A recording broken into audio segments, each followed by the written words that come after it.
I'm going to be talking about the use of DXA in sport, in high-performance sport. What we're finding is DXA is becoming more and more of a standard, and we're seeing these systems pop up at football clubs around the country and around the world. They're increasingly of value with many different applications, which I'll give you an overview about today. So we'll start with the beginning, and let's talk about the history. So with DXA, the first application in athletes was around about 1984 with a study conducted by Barbara Drinkwater and colleagues. Now, since then, that we've had the World Health Organization definition of osteoporosis 10 years after that.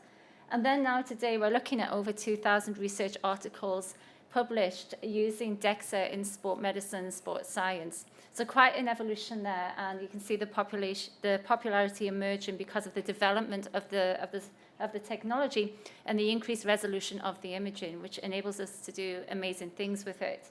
It's a quick, non-invasive tool. The athlete doesn't really need to, you don't need to prod, move, anything, just get the positioning right. With the radiation exposure with DXA, it's very low, and we'll talk about that in a second. The information you get from this system is incredibly detailed these days. We've seen a great evolution over the last 10 years in terms of how much information you can get from DXA about your athletes. It's incredibly useful. The precision is high.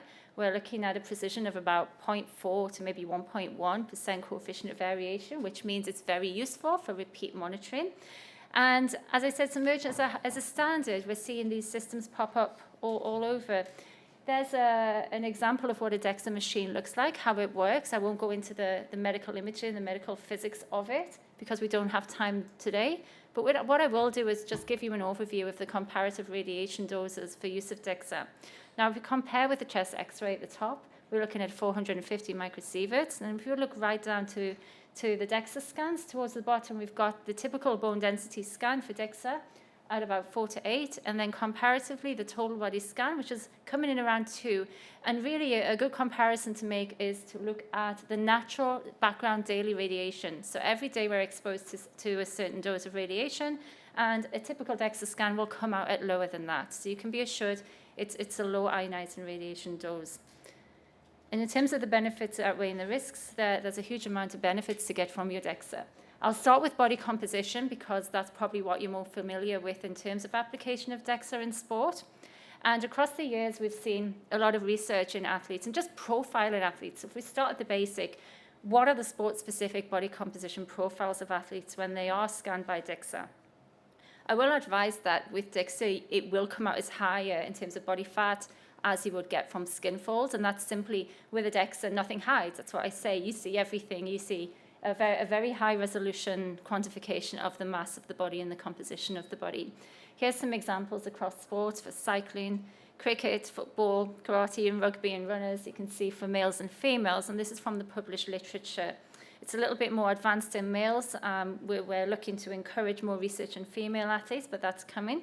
But you can see the differences there and how sport-specific that body composition can be with the lean mass and the body fat. Now let's look particularly at the body composition in English footballers, and this is some work from my PhD student a year or so ago, and it's currently in press for publication.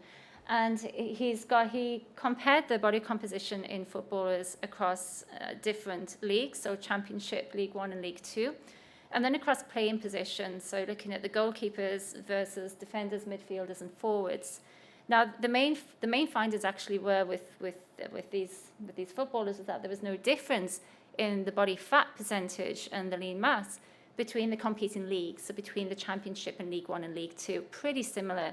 But when you went into playing position, you can see a real clear profile, with the goalkeepers obviously being taller, broader, with a higher percentage body fat and a higher amount of lean mass compared to the midfielders and the other positions. The midfielders came out lower, so they did have lower lean mass. They also had lower fat mass. And then looking at the Caucasian versus other ethnicities, we're looking where the Caucasian players actually had a higher percent body fat and lower lean mass than non-Caucasian. And I think the value of this is just to kind of understand how the sport specificness of body composition, and it'd be quite useful. The range with these players range from a fat percentage of just 8% right up to 28.3%, which is in a goalkeeper. Some useful information there.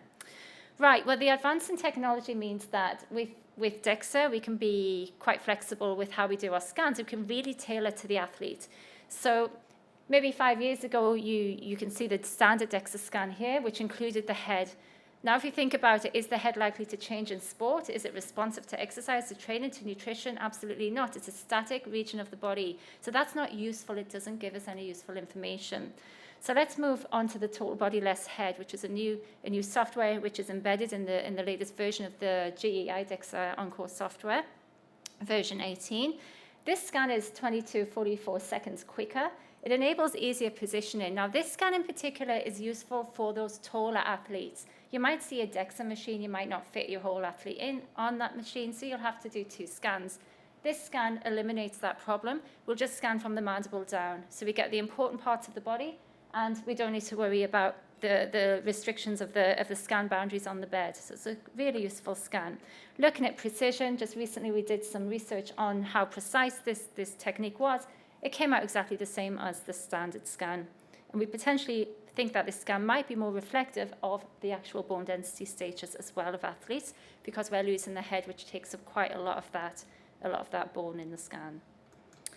Okay, what's DXA used for? So let's take another step forward. With the DXA, we get the regional body composition analyses. And you can see the standard cuts here with the left, the right arms, left and right trunk, left and right legs. Now, this is quite useful to look at differences, particularly in your athletes, and I will emphasize in footballers in particular, especially those footballers who have reoccurring hamstring issues. Have a DXA scan. Let's see if there's any asymmetries there, because we've picked that up before when I was working at a clinic. We did a lot of work with footballers, and we could see imbalances which were contributing to the reoccurrence of these injuries in the players. And addressing those imbalances with some careful conditions, some careful S&C, could actually correct that and minimize the chance of the injury reoccurring again. That's anecdotal outcomes in the clinic.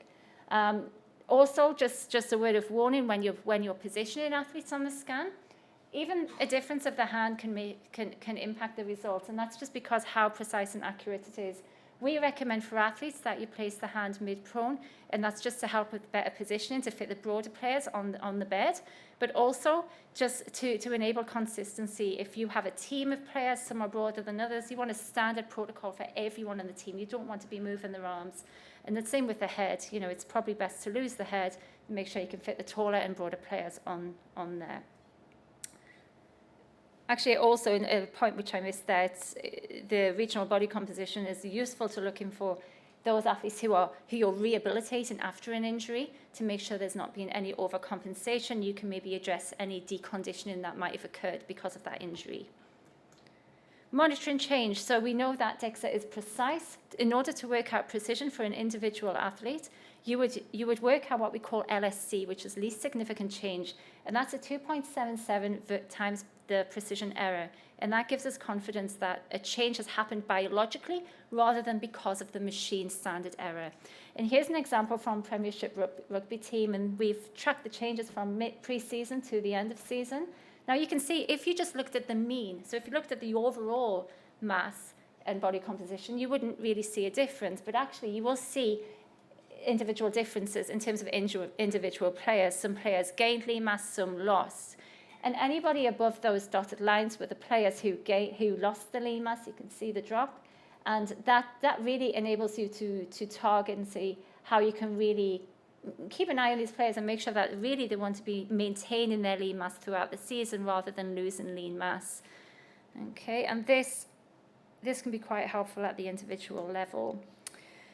We recommend standardized protocols in sport for when you compute DXA body composition assessments. This is an example of what we use. So we always give an athlete an information sheet before they come for their DXA appointment.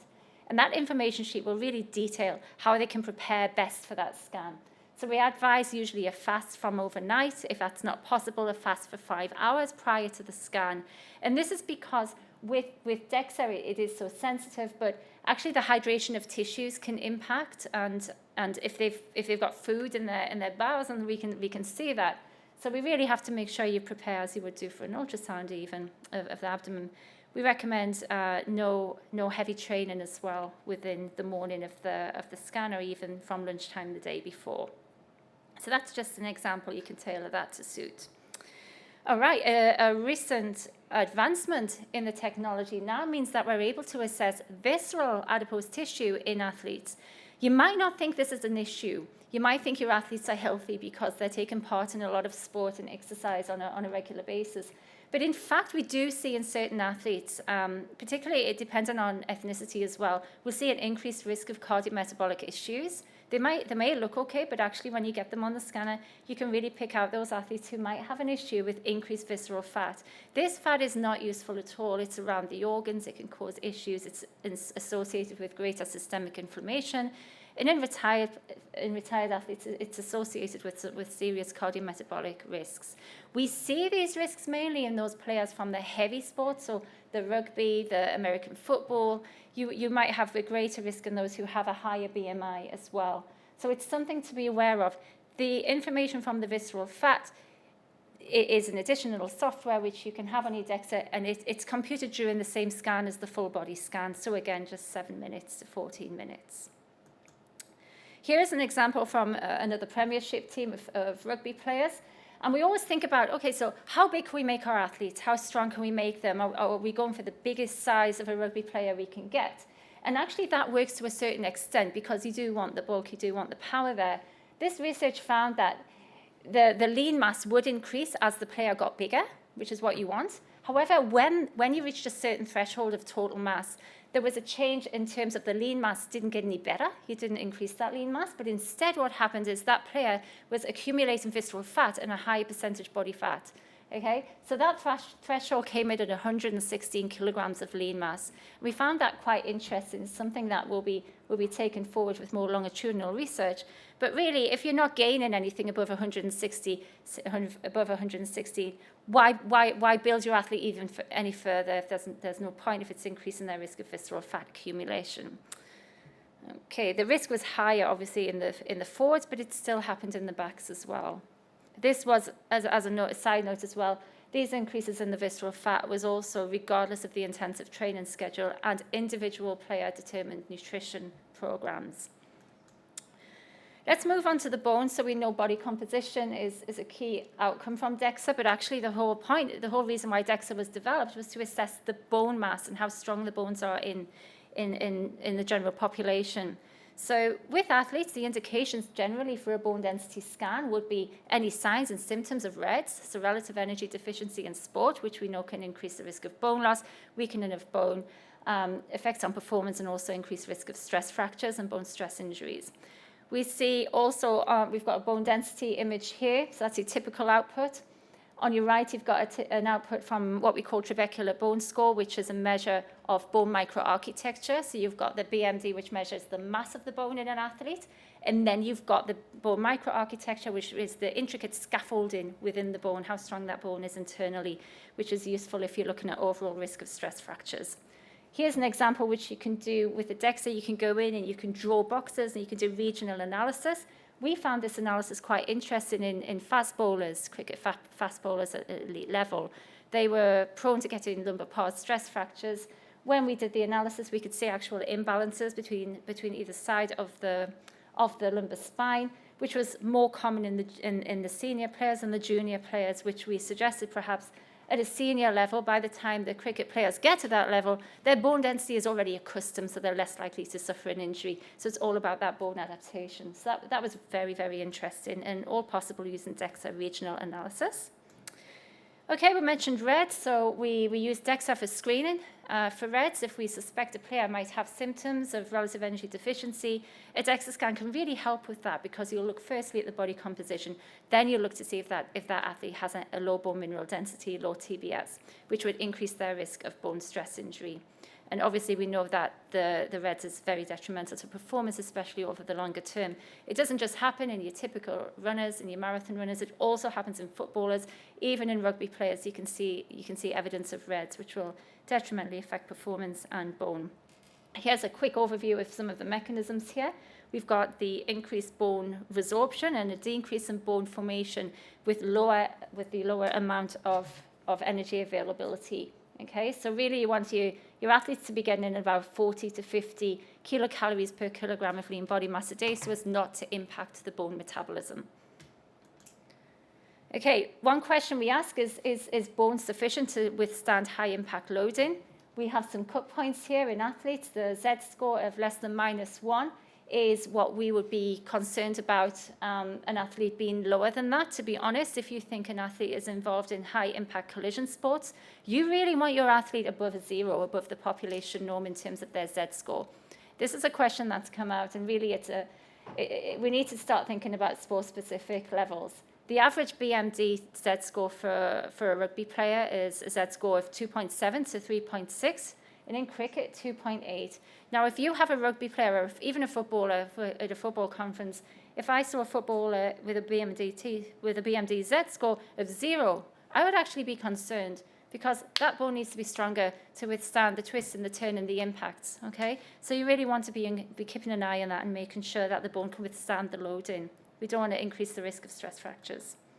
TBS, the measure of bone microarchitecture, this comes alongside your BMD scan, and it's a software which can be installed in the DXA. You can see the example here. You may have two athletes who have the same BMD, they have the same mass of bone, okay? But actually, when you run the TBS software, they might have a degradation of bone microarchitecture. And you can see this bottom one here is where the athletes had a degradation of bone microarchitecture, which means the bone is weaker and less able to withstand force. We see that even in high-performance athletes, American footballers and basketball players, where BMD might be fine, but actually the bone microarchitecture might be impacted. Finally, practical recommendations. You haven't got DXA, you want a DXA in your practice. What do? You can buy one for a start. That's a good start. You can speak to any of the team here. And then you want to make sure you've got appropriate space. So you want at least 2 meters between the scan table and the operating PC. It's a controlled access room. There are a number of professionals who you want on your team, so you will just contract them, maybe a year annual contract with the RPA, a medical physics expert, and there are plenty available in the UK. And then you'll have a risk assessment, local rules, and some internal training.